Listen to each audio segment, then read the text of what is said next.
Definitely a warm welcome to you from what I guess is fairly common for most of us these days. This actually is my son's room, which has turned into my work from home study. So apologies for some of the toys, Trillium bags, and an animation in the background, but I was told to make the white wall a little bit more interesting. So there you go.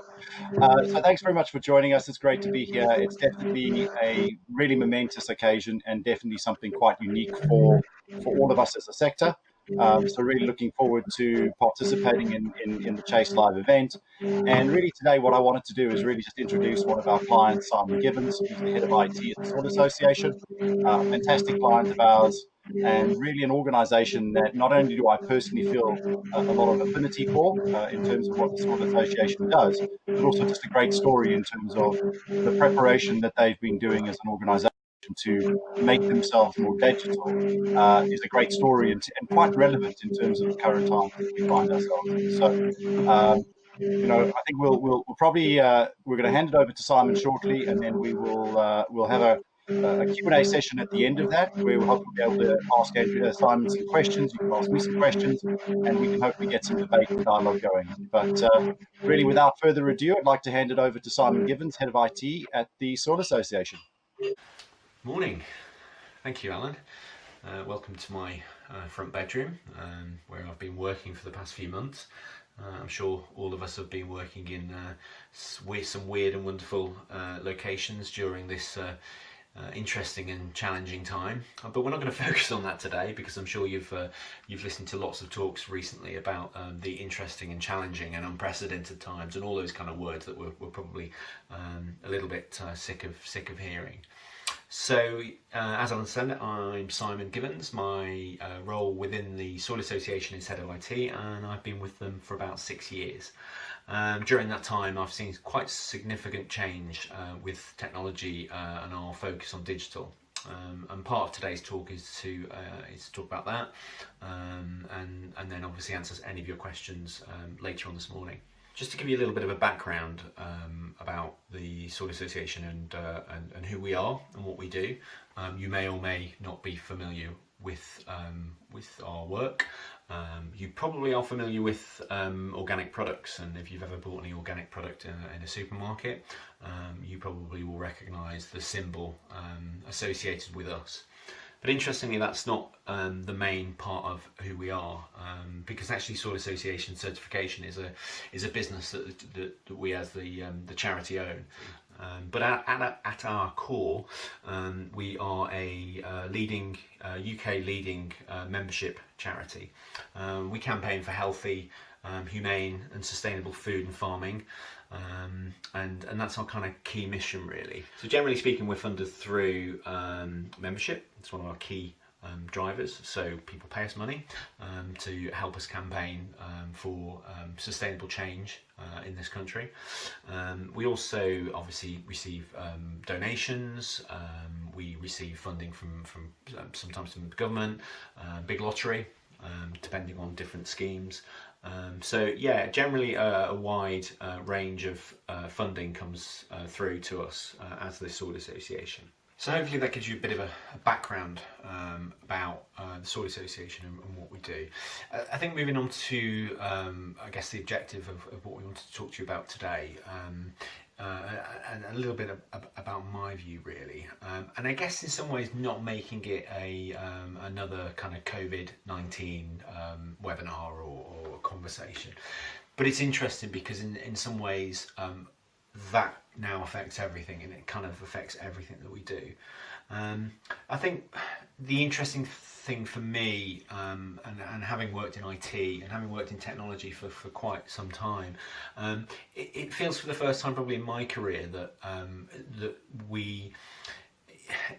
this kind of validated, I guess, our approach to to investment and our approach to technology and to digital, and I think that's really key here. That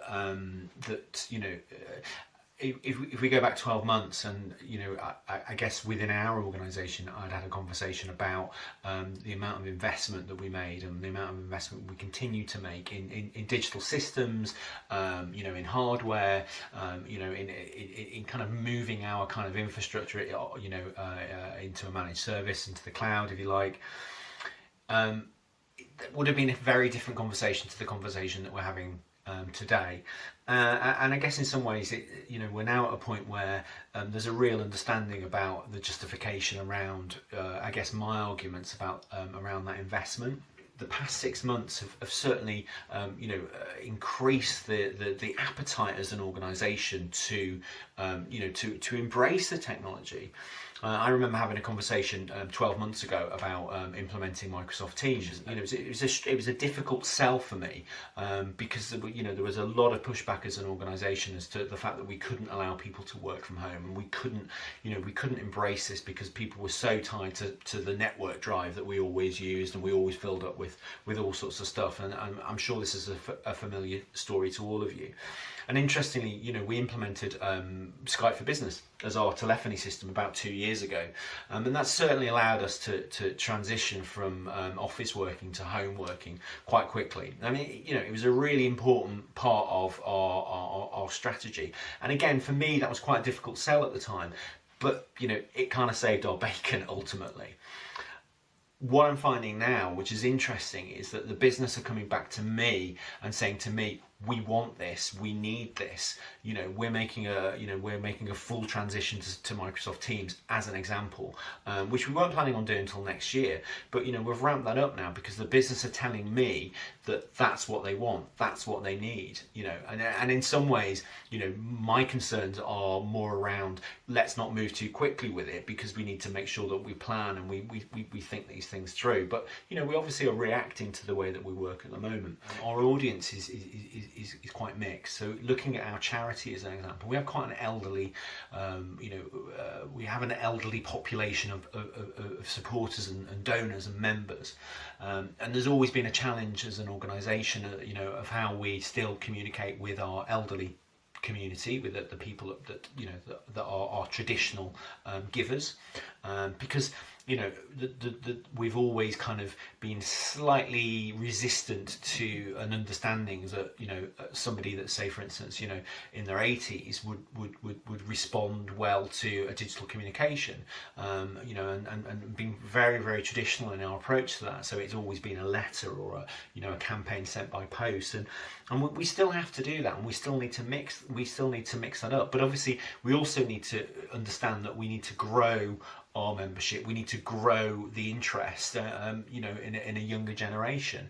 So very much as an organisation, it's very much about the people and how we approach that, and how we engage and we support, and how again we use that technology and we use the tools that we've got to communicate across the board, and whether that's by a digital campaign, whether it's through social media, or through a letter, because we still have to send out a lot of letters, and it's been a really interesting challenge for us.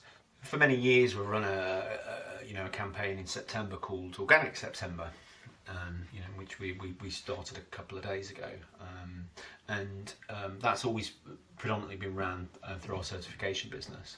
So predominantly it's been around a B2B, B2B communication. It's a B2B campaign, and then businesses are then translating that to our to effectively to their consumers.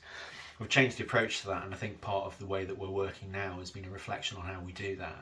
And this year, for the first year, we are we're approaching that far more from a B2C perspective. So our communication as a charity is very much around Organic September being B2C, and the certification business being that kind of B2B environment. So we've adapted the way that we do that to enable us to support our donors better. So it's it's really clear to them what our objectives are as an organisation.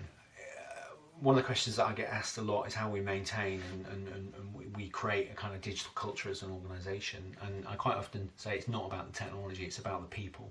It's about the people, and it's about the skills, and it's about how we apply the technology to that. Going back a few years, I always remember having a conversation, I guess internally, around the fact that within our job descriptions, when we went out looking for we were advertising for new roles, that the only digital, if you like, or the only technology skill set required was Microsoft Office. you must have Microsoft Office skills, and clearly in 2020, or clearly even 5 years ago, that level of skill within certain roles wouldn't be acceptable. It's all about our people. I think we've certainly learned over the years that people are key, culture is key. We've learned massively by our mistakes. The CRM system that we've just gone live with, that Trillium have implemented for us, is actually our second implementation of CRM within 4 years. And I can genuinely say that the first implementation of that wasn't particularly successful, and the reason why that wasn't successful wasn't down to technology. The reason why that wasn't successful was because we didn't listen to our partners. We tried to replicate the way that we've always done things. We tried to just adapt the way that we worked into the system, and it's a classic kind of round hole square peg approach.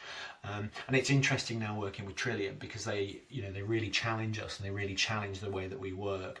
And a lot of it is about how we make that system work for us.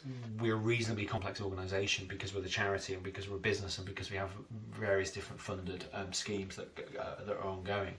And you probably laugh when I say this, but we at one point we ended up with 4 separate CRMs, and there were clear business reasons and decisions why we ended up in that situation.